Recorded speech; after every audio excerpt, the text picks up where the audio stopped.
Dear Mrs. Finch, as Lewis's psychiatrist, I can understand your desire for an explanation. As I see it, the trouble began in January, shortly after we convinced your son to seek treatment for substance abuse. Newly sober, I believe Lewis first noticed the monotony of his daily life.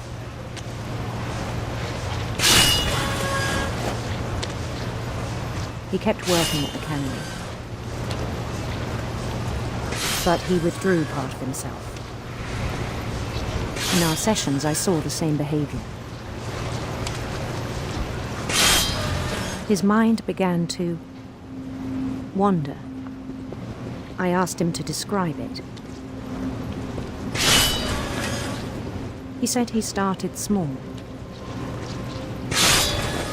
imagining a labyrinth. He'd feel his way about. Then something moved. Bats and toads and things that have not names. He knew it was all in his head.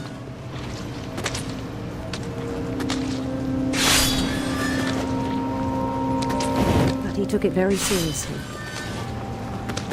I had hoped he'd find himself.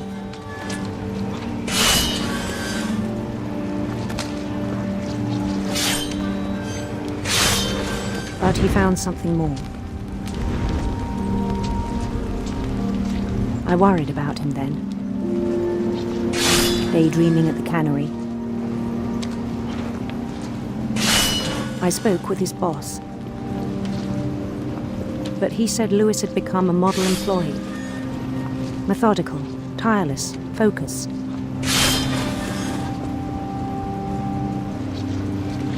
Like a whole new Lewis. So I let him go on.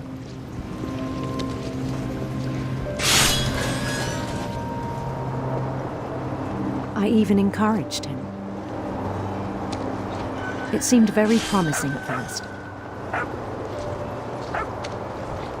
He told me he'd made a new friend.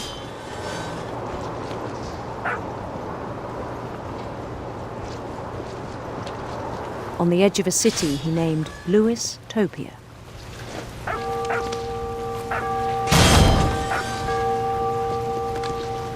He built the city up slowly, brick by brick. Then he made musicians.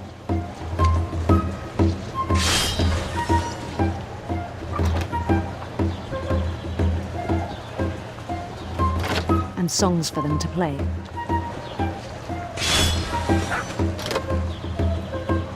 He talked about starting a band. And he was always humming something. Every day his imagination grew stronger.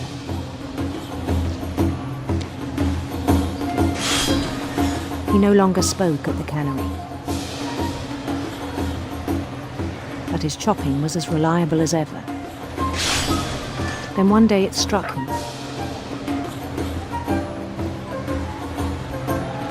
that all the cheering crowds, even the stones under his feet, were all in his imagination.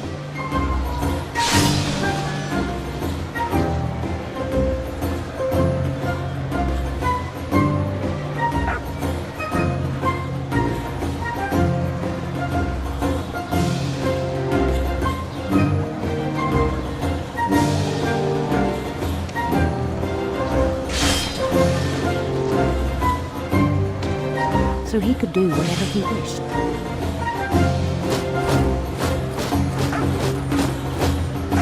He held an election for mayor.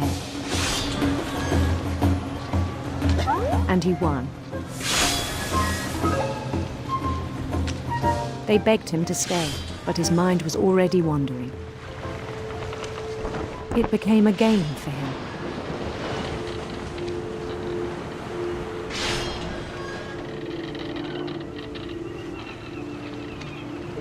He'd conquer a city, then immediately push on.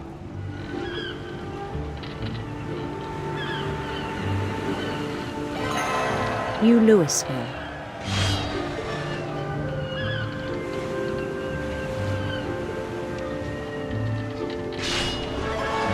St. Louis. He started drifting away from our reality.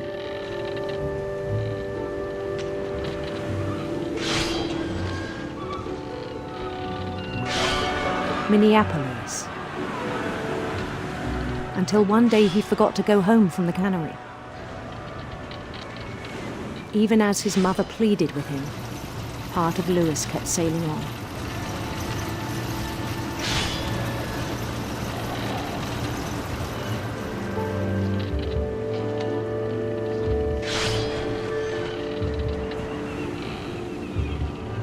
In Lewisburg, he heard rumors of a handsome queen.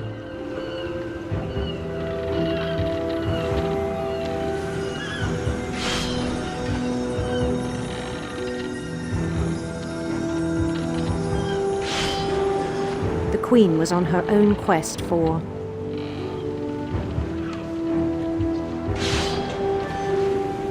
radiant rainbows.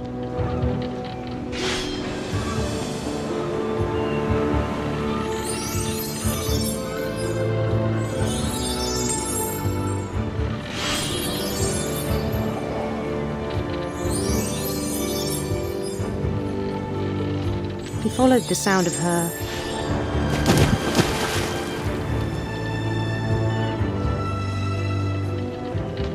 electric sitar.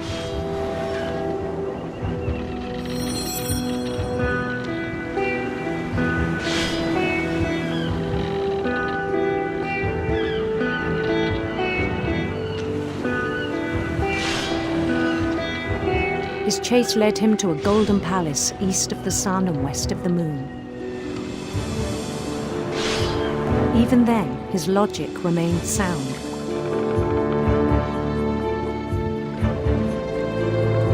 He knew the world was all in his imagination.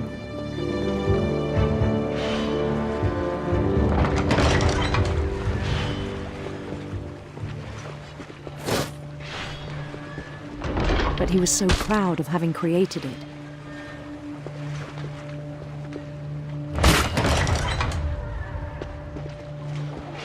In his own eyes, he'd become something greater than a king.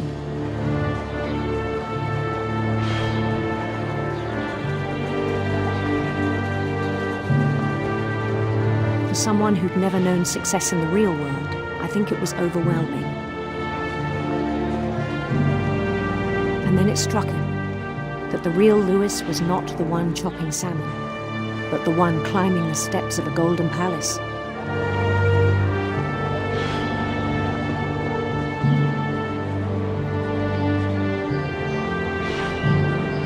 My imagination is as real as my body, he told me. It was hard to argue with him.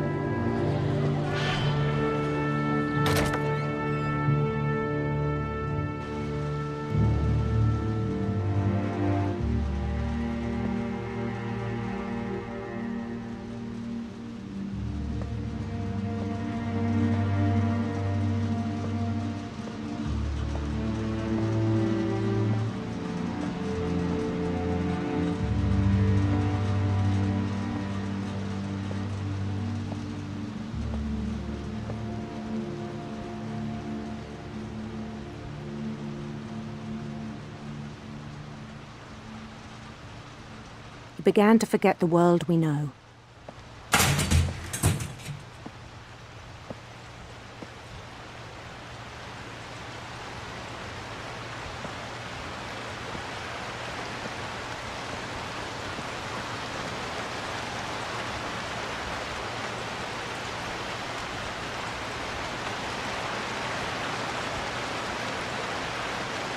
I think it pained him to remember Lewis, the cannery worker.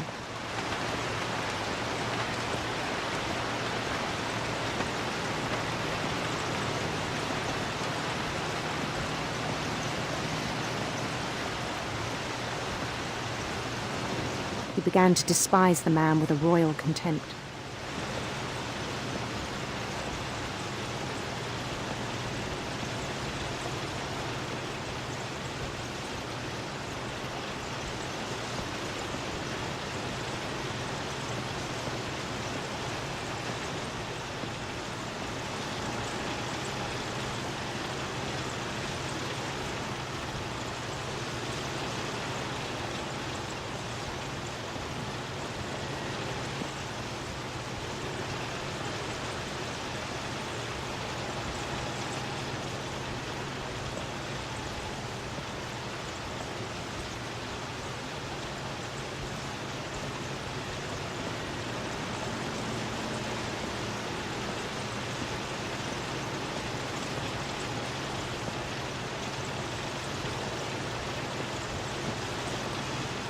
I still thought I could save him.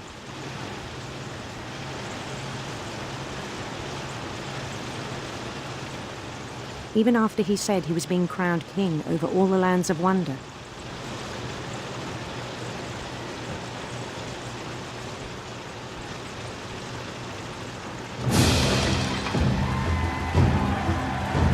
The palace would be packed with his companions.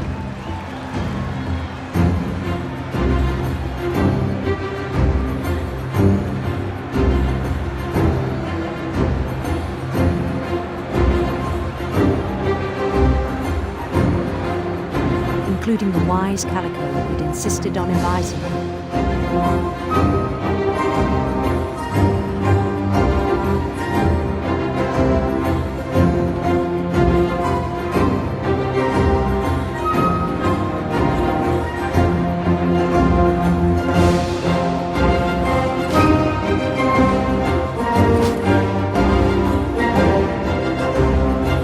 His queen waited, holding his crown.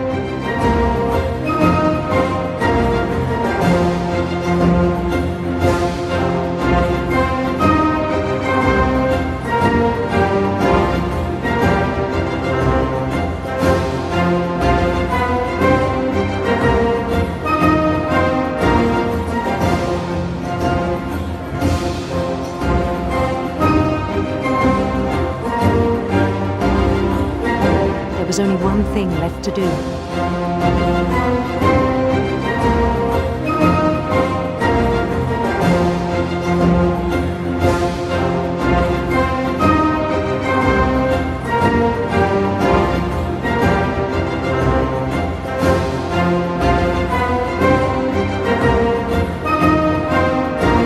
Bend down his head.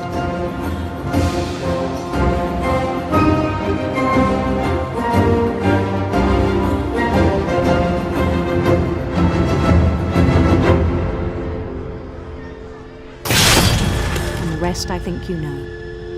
Mrs. Finch, your son was a kind man who will be missed by all of us who knew him.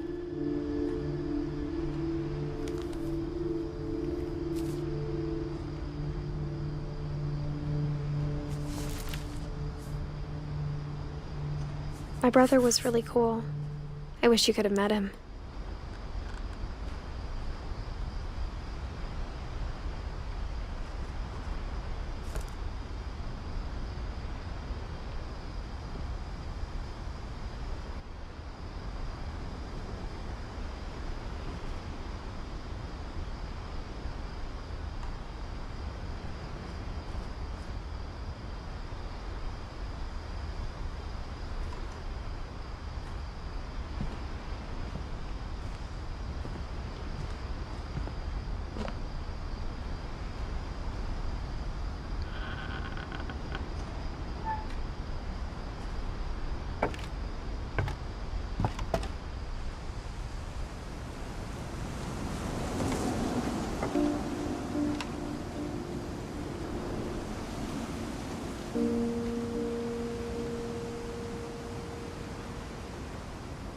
On the way back from Lewis's funeral, my mom told me to start packing.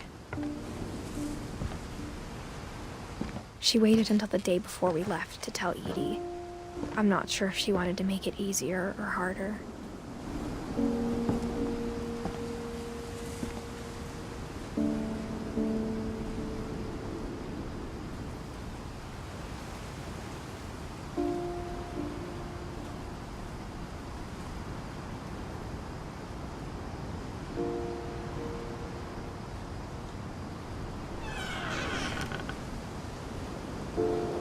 I wish we'd stayed.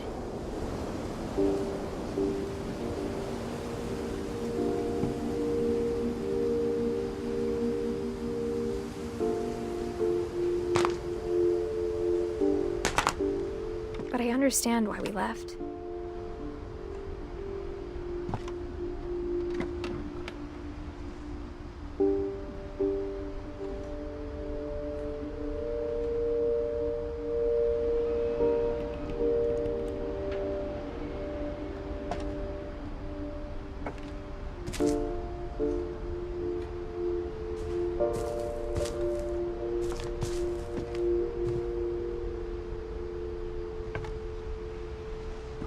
My mom ended up leaving everything behind.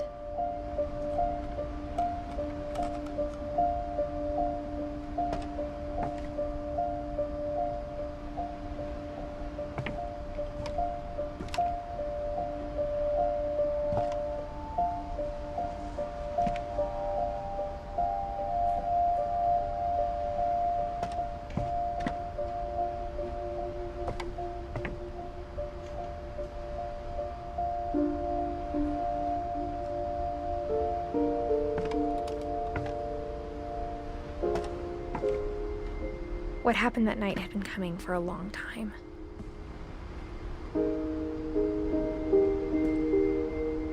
Maybe it should have come sooner.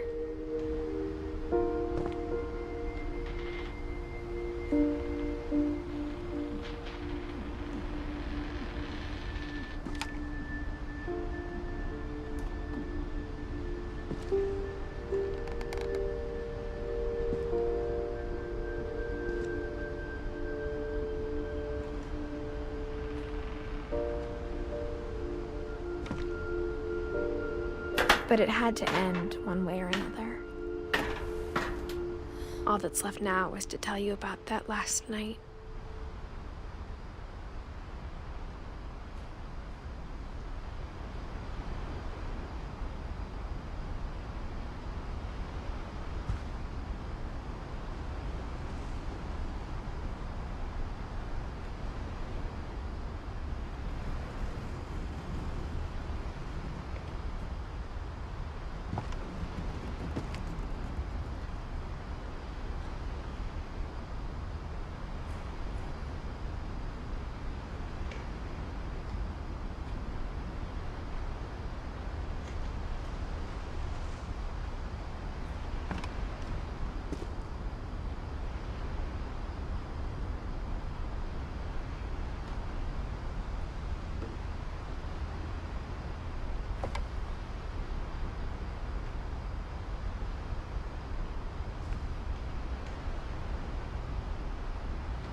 That whole last day, Edie just watched us pack and didn't say a word.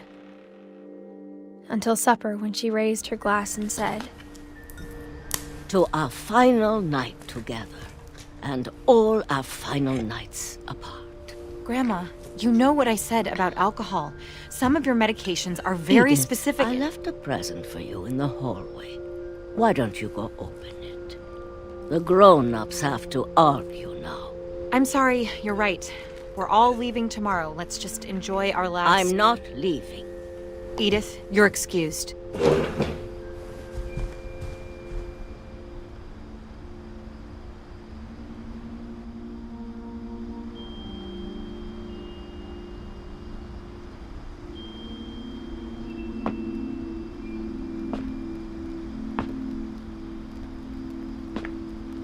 the power had been shut off that morning, but Edie always had plenty of candles.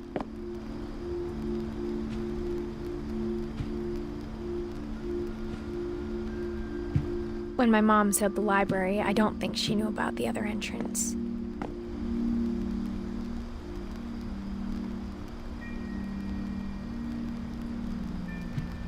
Or that Edie had a key to it.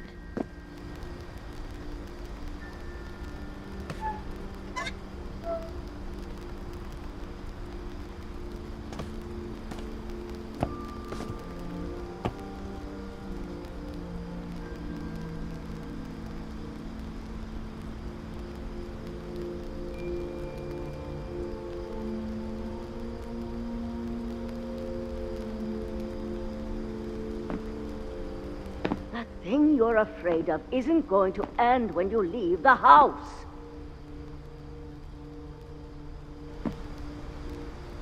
Edith has a right to know these stories.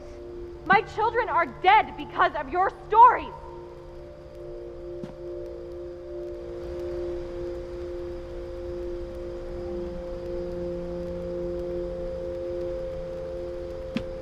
I think it's best if Edith and I leave tonight.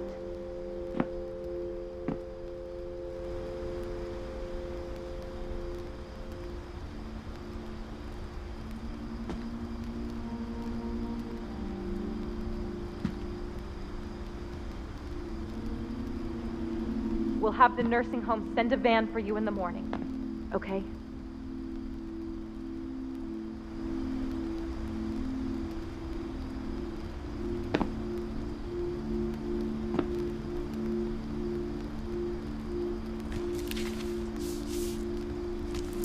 Dear Edith, there's so many stories I wish I could tell you, but there's only time for one.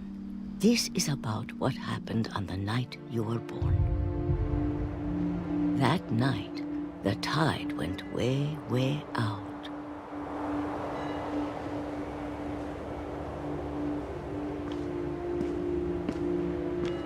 It was the first and last time I ever saw the old house aground. There'd been an earthquake out in the middle of the ocean. They called it the lowest tide in 1,000 years. God, it smelled awful. You know, I've seen that house every day of my life.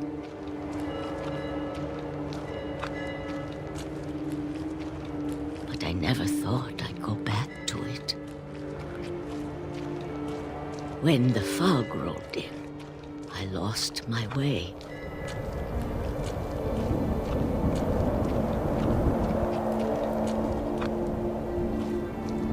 I got turned around.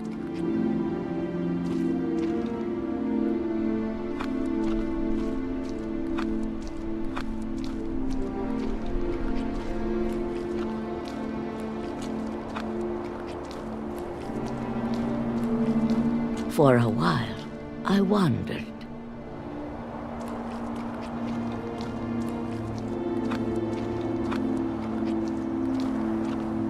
I started seeing things.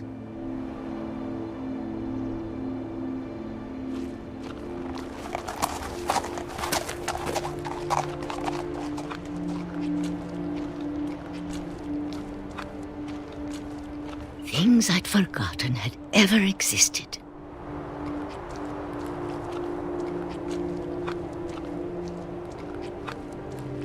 But when I saw them, they felt like old friends.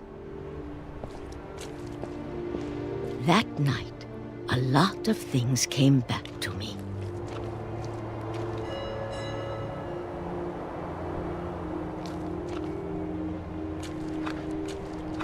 Or maybe I came back to them.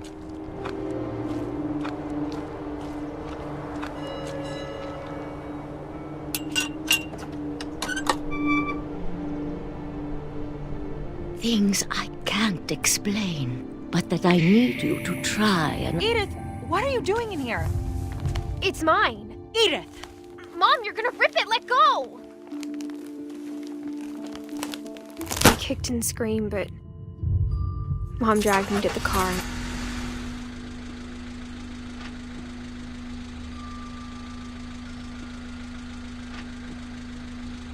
I never saw Great-Grandma Edie again. The next morning, the band came to pick her up, but she was already gone. After that, we moved around a lot.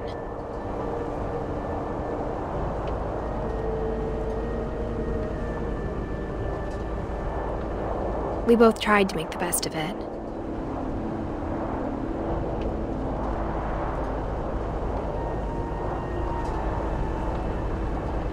A few years went by.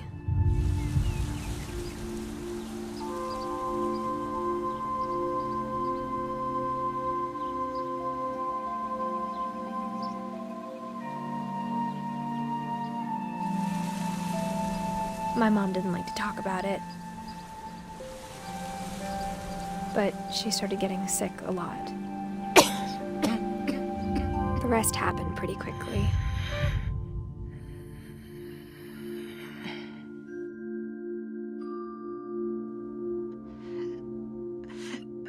She got better for a while,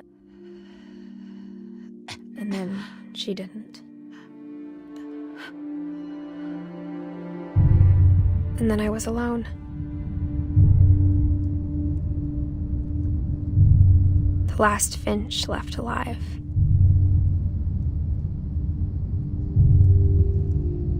Until I found out about you. I'm still not sure what to tell you about all this. If we lived forever, maybe we'd have time to understand things. But as it is, I think the best we can do is try to open our eyes. And appreciate how strange and brief all of this is.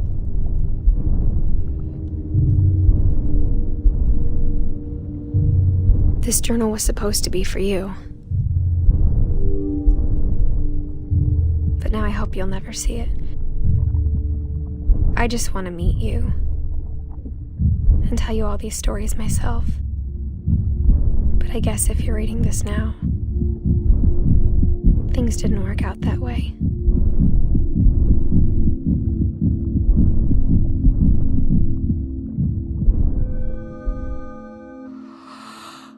This is where your story begins. I'm sorry I won't be there to see it. It's a lot to ask, but I don't want you to be sad that I'm gone. I want you to be amazed that any of us ever had a chance to be here at all. Good luck.